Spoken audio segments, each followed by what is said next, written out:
자, 이제 5차원 성경 해석법을 잠깐 이제 하고요. 오늘 할 게 좀 많이 남았는데 공부할게요. 예, 아주 많아요.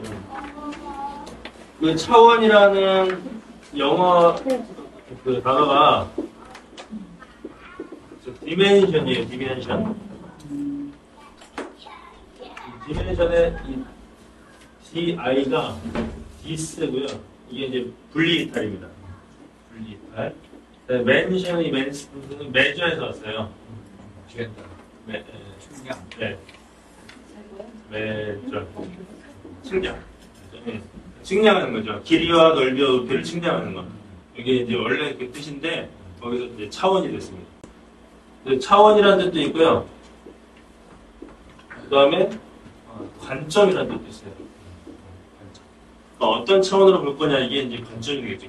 그래서 성경 해석할 때 이제 차원의 관점에서 이제 5차원 성경 해석을 좀 이제 한번 해봤어요. 그래서 이제 차원은 0차원부터 우리가 지금 5차원까지 좀 다뤘죠. 그래서 0차원은 뭐 약간 이제 그 포인트랜드 혼자만하는 거야. 나. 예? 그러니까 이거 뭐예요? 복선에 빠지겠죠. 자신의 관점만 있고 자기가 잘 되면 뭐예요? 교만해지고 안 되면 절망하고 이런 거죠. 자기만. 1차원은 감정적인 해석이에요. 그래서 이거는 선이죠, 선. 그래서 나와 상대. 이 당사자끼리의 그 관점. 그래서 상대가 나에게 잘 대해주면 친구. 예, 안 좋게 대하면 원수. 좋고 나쁨으로 판단하는 거. 1차원도 안 해. 네, 1차원. 그 다음에 이제 2차원. 2차원은 제3자의 관점이죠. 면. 이제 간단하게 하면 삼각형으로 표현하면 3자의 관점에서 보는 거예요. 그래서 3자의 관점에서 이 뭔가를 이제 바라볼 때, 3자가 바라볼 때, 이 사람은 동정할 수도 있고, 이 사람은 나쁜 놈, 판단을 비난할 수 있고, 이렇게 되는 그런 거고, 3차는 윤리적인 관점에서 판사의 관점으로 제가 이제 했는데요. 그래서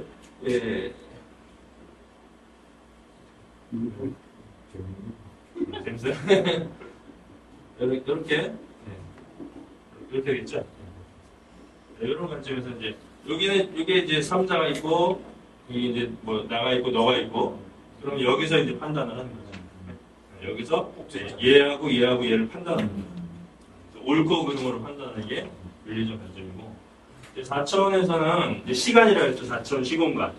이게 이제 시간으로 가죠. 이제 시간은 뭐예요? 역사죠. 역사가의 관점에서 이제 바라보는 거예요. 그래서 4차원에서는 이 3차원 공간에서 어때? 면만 보인다 했잖아. 우리가 볼 때 3차원 공간에서는 이 면만 보이잖아. 면만. 요 한 면만 보이죠. 그래서 피카소가 아까 피카소 그림 나왔잖아요. 피카소가 그린 게 뭐예요? 입체파라 그래요. 피카소를 입체파. 그래서 안 보이지만 상상해서 아벌과 여벌을 같이 이제 평면에다 그리는 거예요. 그래서 피카소가 위대한 거예요. 그림은 장난 같잖아요. 근데 그게 위대한 게 왜냐면 지금까지 생각하지 못한 걸 그렸다. 그래서 예술이나 미술가나 뭐 음악가나 마찬가지입니다. 어떤 걸 뭐 잘해서 기술이 뛰어나서 그가 그 역사에 남는 게 아니고요. 새로운 관점에서 보는 거예요. 그러니까 시작. 아르케. 시작하는 사람이 역사에 남는 거예요. 아르케. 예. 그러니까 그 이후에 그 많은 사람이 그걸 따라해도 안 돼요. 그러니까 그거 여기서 여기까지. 그래서 면만 보이죠. 시간이 지나면 어때요? 시간이 지난다는 것은 이쪽도 보이죠. 그죠? 네. 시간이 흐르면 다방면을 볼 수 있죠. 시간이 흐르면서 역사 관점에서 역사적 교훈을 얻을 수 있습니다. 다양한 관점에서 보면서 이 사람 어떻고 이 사람 어떻고 이 사람 어떻으니까 거기서 무슨 교훈을 끌어낼 수 있죠.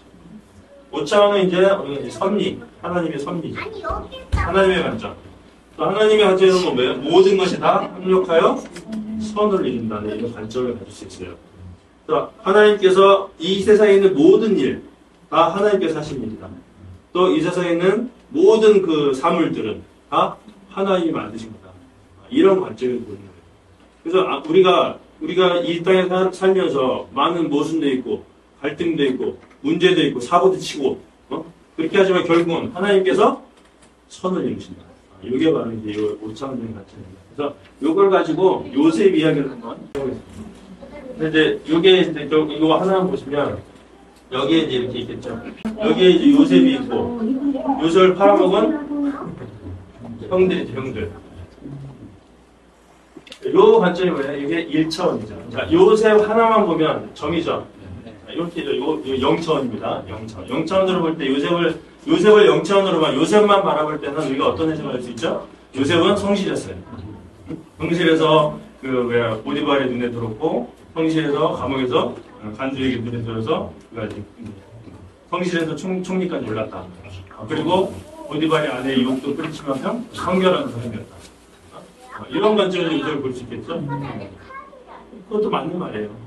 그러나 그게 다른 말이죠. 요셉이 성실해서 하나님 요셉을 쓰신 건 아니다. 네. 이거 요셉만 보면 우리 자신을 그렇게 판단하면 나는 내가 잘해서 이렇게 됐어. 내 의 이게 드러나면 교만해져. 저건 너무 많네. 그러니까 요 형들하고 이제 관점에서 보면 1차원입니다. 그러면 요셉이 형들을 바라볼 때 어떤 감정이 들죠? 나쁜 놈, 죽일 놈. 네. 그렇게 되겠죠? 좋았나 봐. 그러니까 요셉이 만약에 그렇게 생각했다면 요셉은 차원이 1차원적인 차원이 낮은 거죠. 만약에 형들 나중에 만나가지고 이 나쁜 놈들에서 복수를 하면 그건 차원이 1차원이에요. 이런 차원에서 생각을 해석할 수 있어요. 그 다음에 여기 이제 아버지가 있겠죠? 누구예요? 야곱. 야곱을 관점에서 볼 때는 그러니까 요셉을 볼 때는 어때요? 동정이 아니죠. 동정이. 이놈들을 볼 때는 이런 나쁜 놈들 동생을 팔아먹어 비난하고 부정하겠죠. 이게 이제 2차원, 2차원이고요. 3차원 여기서 이제 위에서 이제 판단하는 거죠. 판단. 자, 요셉을 판단합니다. 야, 요셉, 너는 뭐야? 이 형들 일러바치고 말이야. 그러면 안 되지. 이 형들, 요셉을 동정을 팔아먹으면 안 되지. 야곱, 편애를 하면 안 되지. 그렇게 판단할 수 있겠죠. 그런 판단을 하면서 또 성경 해석할 수 있어요. 그죠? 근데 거기서만 끝나면 또 안 된다. 그 관점에서 보는 사람도 있어요. 네, 그럼요. 그 다음에 시간의 흐름에서 보면 역사가의 관점이죠, 이게. 교훈을 찾아낼 수 있는 거죠. 어떤 교훈인가요? 자, 요셉을 보면서, 야, 다른 사람의 잘못을 지적하고 고발하는 것은, 다른 사람의 미움을 받을 수 있다. 이런 교훈을 받을 수 있는 거죠. 네.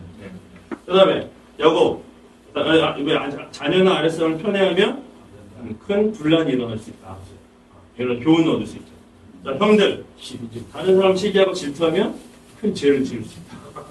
이런 교훈을 끌어낼 수 있는 거죠. 지금 성경을 보면서, 성경을 해석하면서, 설교하면서 우리가 이 수준으로 이제 보통 많이 해석할 수 있어요. 그러나 여기서 멈추면 안 되는 거죠. 성경할 때는 이 전체를 볼 수 있는 5차원. 누구의 관점? 하나님의 관점에서 볼 수 있어요. 하나님의 관점에서 보면 어떻게 돼요? 결국 합력하여 선을 이룬다. 이게 되는 거죠. 그래서 요셉이 형의 미움을 받아서 보디발에게 팔려간 일.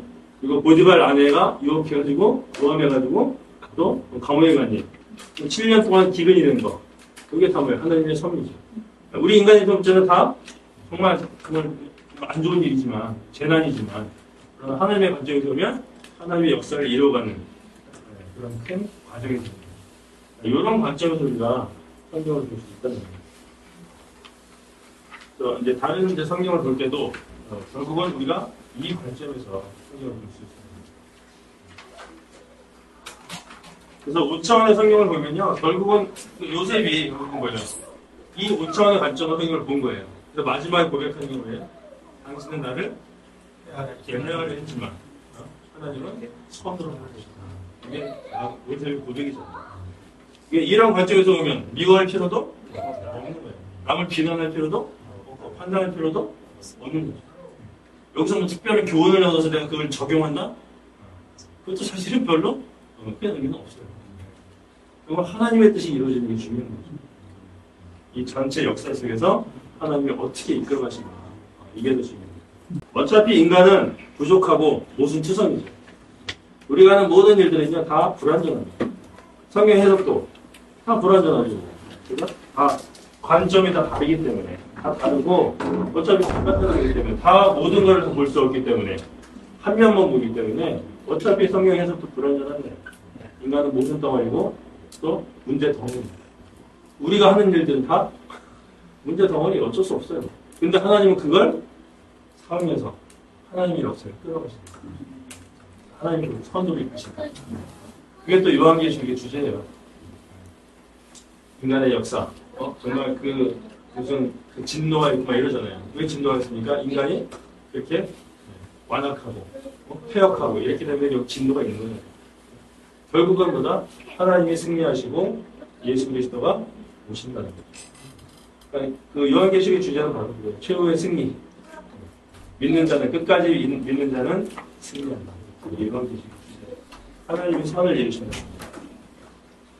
그래서 우리가 비록 모순과 부족함이 있지만 우리 쪽에서 해야 할 일을 그래도 해야 한다는 거예요. 우리 쪽에서 해야 할 일을 하지 않으면 하나님도 일할 수가 없어요. 그게 원리입니다. 그러니까 우리가 부족하지만 우리가 일을 해서 실수가 있고 사고가 일어나도 결국 하나님은 그걸 사용해서 선으로 다 바꿔주죠. 그러니까 우리는 마음 놓고 결국은 우리 끝에는 승리가 있기 때문에 선이 있기 때문에 우리는 마음 놓고 하나님의 일을 할 수 있잖아요. 이거 하나님의 뜻이냐 아니냐 이거 따지지 말고 그냥 몰라. 내가 하나님 믿는 하나님 백성 하나님 자녀라면 그냥 하는 거야. 그러면 다 하나님의 이유가 되고 하나님의 목적이 되고 하나님의 동기가 되면 하나님께서 다 선으로 바꿔주시죠. 이게 바로 이제 여기서 나올 수 있는 하나님의 관점이죠. 한번 읽고 넘어갈까요? 시작. 당신들은 나를 사랑하겠으나 이것을 선으로 바꾸고 오늘같이 많은 메시지를 같이